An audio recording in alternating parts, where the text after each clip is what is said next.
What's up, Rubits?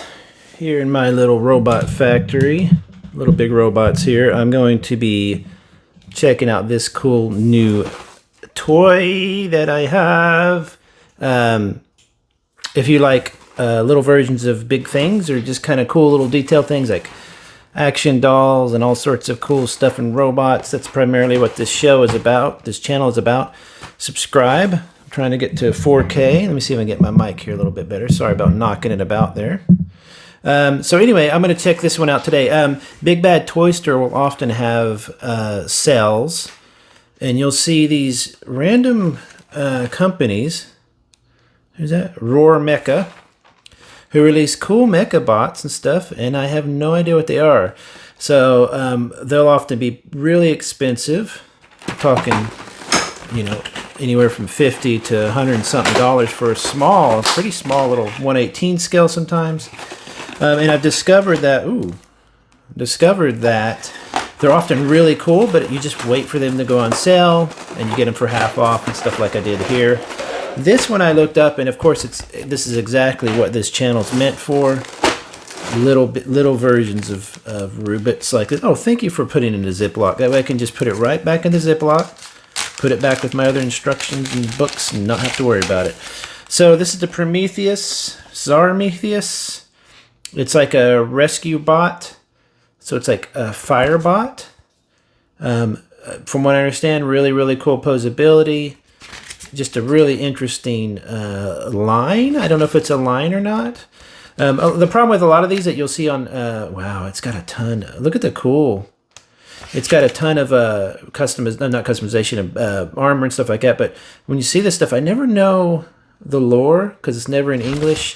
A lot of Bandai stuff will at least be in English. I don't know what this is. I'll have to look it up. Is that a size comparison? I don't think so. But it looked cool to me. I was like, hey, that looks wicked. I love robots with like tons of... Look at this. It's got 2 layers.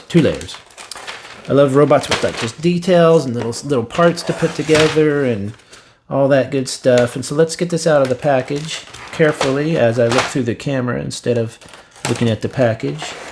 And see what we have here. I love inner frames, but honestly, I'd rather just have... I don't really care that much. I'd rather have... Oh, the main thing that's important to me on a bot thing like this, a bot toy, is the details, of course, but if it's got a pilot, like a pilot area you can see, that to me is really important. Am I going to be able to get this off easily? Is this going to be a hassle? Look at all the tons of little details though. It's bright silver, so that could definitely use a wash. A little dirty and a little grease. I don't want to, see, I've already pulled it too hard and it's knocking them about. That sucks. Let's see what's happening. I want to keep them semi-organized. In case the instruction manual asks you to go to a certain area on the tray, you know what? See that? How depressing is that? How depressing. Look at the cool parts. You got a ton. We've got a cool firefighter axe. Wow, that is wicked. But definitely needs some a dry brush. Not a dry brush, but a wash. Crowbar. Really cool. The chrome is nice, don't get me wrong. This is something that as a kid I would just absolutely love. You got a flame gun, like a flame retardant sprayer gun, which is really cool. So we'll look at all that. Let's see if I can get this with this one open without flying, everything flying. I bet it's going to fly as well. It's a little smaller. Oh, there you go. See, I wish that one was in this thin of a package, then it would have flew everywhere. Okay. So, bot, set the inner frame down. It feels like not metal, but yeah, this is metal. Wow, this is plastic, metal here. Metal on the front of the head. So that's really cool. The joints, plastic, but it looks like they have a metal pin, which is cool. It's a double jointed, looks like it's double jointed. Cool hand is a hand. Each the group of fingers are posable, movable. That's really cool. Is it just basically a ball joint? This is really cool. I love this stuff. Seeing and my neighbor decides to mow the lawn as I film, but you probably can't hear that. I love seeing the not just the inner frame, but like the inner frame that shows you how it works. because I found that a lot of toys will have an inner frame and there's really not much to it. It's just an inner frame for the sake of inner frame. But this one actually has, it shows you like how it would move about. So does it move like this? It does. So that's like a double jointed knee basically. All right, very cool. So let's set that down. I think we should start putting armor on him or her robot. You know what I should do? I should probably pause here. I'm thinking of pausing here and armoring him up, but it might be kind of cool to see some of it. Let's see. Oh boy, there's a lot though. This might take a little bit. So you know what I'm going to do is I'm going to actually stop here, armor it up, and come back and then go over what I think. Yeah, let's do that. Okay, so it took me a little while to get all this assembled. As I built it, as I put the armor on the actual inner frame, I can kind of see why it went on sale. A lot of these companies, I think, design these toys, and it takes a lot to be an original IP. If this is an original IP, for all I know, it could be a ripoff, because a lot of times I hear, oh, that bot's actually a ripoff of so-and-so design or whatever. But I believe this is an original thing. But anyway, as I was assembling it, it was relatively finicky. For example, the knee joint here, as you can see, it fits over that gold part. But the problem is if it doesn't get into place, it pops right off. So you just kind of got to be careful. See how it kind of is catching there? So you have to kind of push it forward. So it's a little weird here and there. For that kind of a price, I think you should have had feet that were also articulated better than that, like as the toes and stuff.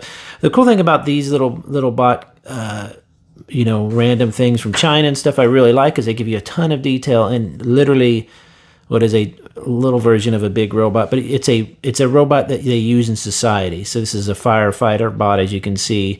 I really like this armor design. And I like all the details, but it doesn't need to feel, this comes off really easy, this part comes out of there really, really easy. It doesn't need to feel finicky like that. I think it should feel a little bit stouter. These are supposed to go here, but as you see, if you rotate it too much, it gets caught, and this falls off all the time. So I would say leave that off as well. The firefighting gun might be more your style. But I honestly like, what I really, really like is a model kit or a toy that is really just a working thing. It is used for lifting things or for, transporting people or whatever. I don't like cop bots and bots that are here to shoot people. There's nothing wrong with that. I think it's cool, but I like just the bot on its own. Almost like it exists like a human in society where it just has like a job and it does certain things. That sort of thing. That's what I really, really like. So this gives you the option, though, and almost everyone that I run across that are kind of in the same vein of expensive, well-designed Chinese IP bot toy, most of them do give you an option to be either like a combat thing or you can be like a rescue thing with the axe and all that. It has this cool little data sheet here, data slate thing that is kind of interesting. I don't know why it would need it when the bot itself would just have the information in it, because I believe this is a bot. This is not a piloted thing. But what was cool is if you saw the inner frame earlier, it was really pretty bare, and then these two armor pieces go together, and this head pops on here, which I thought was really neat. Let's see if I can get it off. By the way, always go and buy yourself some of these. These are the most handy. This is probably the most handy tool you can have, is like a good pair of not the thinner ones that you use for stickers, but a pretty stout pair of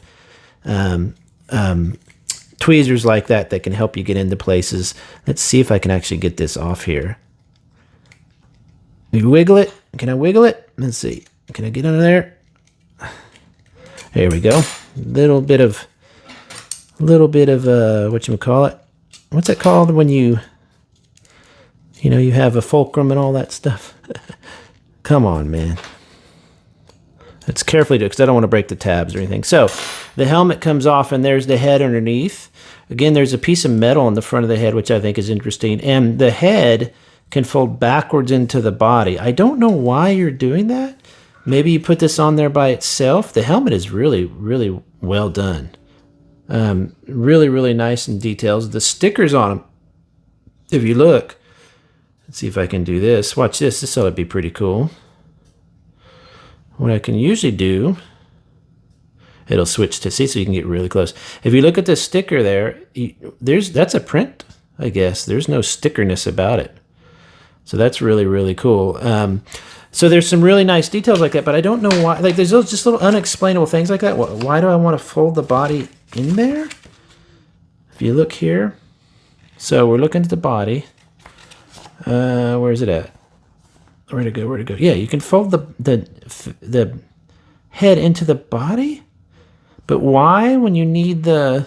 Maybe it's like a transport type of situation. I don't know, but either way, I like this look. I don't know why the bot needs to have a safety helmet on there or whatever.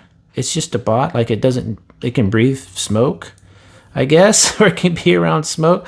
So, you know, not like I have a problem with it. I think it's interesting that there's a little kind of storytelling aspects of like that to a kit or a toy that you get. You have no idea what it's about. I wish the shoulder was protected with a bit of something. I could probably put a bit of something there. They give you lots of little extra bits here. As you can see, you get these cool little, I guess that's a hose. That must be a hose, right? But there's no other explanation. I guess you just got to carry it. I thought maybe it would like hook on somewhere. I could probably work something out. It is too bright and glossy and red for me. This definitely needs a lot of soot and stuff. If you were to put a nice dirt wash in there, which is my favorite thing to do, all this wonderful detail would pop out. It'd be so, and also it would look like it was actually used. But other than that, the joints are nice and stiff. Everything looks really cool. It really has some cool posability, as much as you would expect from a modern toy. I'm not going to do all the little, this joint turns here and this turns here. I hate that stuff. It's boring in videos. If you get it, if you happen to get it, and this shoulder piece is giving you a hard time, let me explain it, just how I kind of discovered it. Might help you out. It might not, you know, it's not a huge deal. Where's the shoulder bit? So yeah, this bit right here. So you get this little thing here, and that's so small, or it's pretty small that your fingers can't really hold that and push it into it. So what I found out to do is put that into the hole in the shoulder first, then lay this down on your table or floor or whatever, then push that into it, and then turn that down, or turn it whichever way you need it using your handy dandy tweezers. So you're going to put that in the shoulder first, then pop it into there, because what I found is trying to get that little piece in that little hole there was really, really hard on the finger. So pop it in the shoulder first to give yourself some leverage or whatever. And actually, I think it's supposed to go up. But either way, it's kind of a cool little, piece of armor.